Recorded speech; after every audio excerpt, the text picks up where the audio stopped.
நீ நான் காதல் சீரியல்ல அப்கமிங்கில் என்ன நடக்குது அப்படின்னு பார்த்தீங்கன்னா, இந்த முரளி தாங்க இந்த சீரியலோட மிகப்பெரிய வில்லன், நெகட்டிவ் கேரக்டர். ஸோ லாவண்யான்னு நினைக்காதீங்க. முரளி தான் இருக்கிறதுலே மிகப்பெரிய வில்லன் இந்த சீரியலை பொறுத்தளவு. இப்போ ஏற்கனவே முரளி வந்து பார்த்தீங்கன்னா, நம்ம ஹீரோயின் ஃபேமிலியை நிறையா தடவை ரவுடிங்க கிட்ட இருந்துலாம் காப்பாற்றிருப்பாங்க இல்லையா? அது எல்லாமே இந்த முரளியோட செட்டப்பு தாங்க.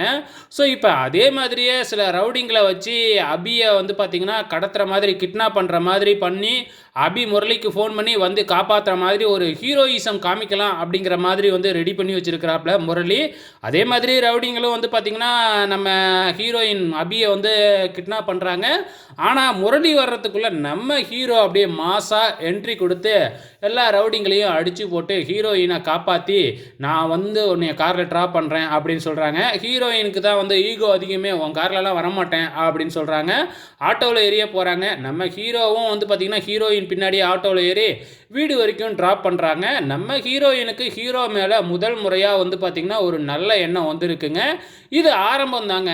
இன்னும் போக போக சூப்பராக போக போகுதுங்க இந்த சீரியல். வெயிட் பண்ணி பாருங்கள்.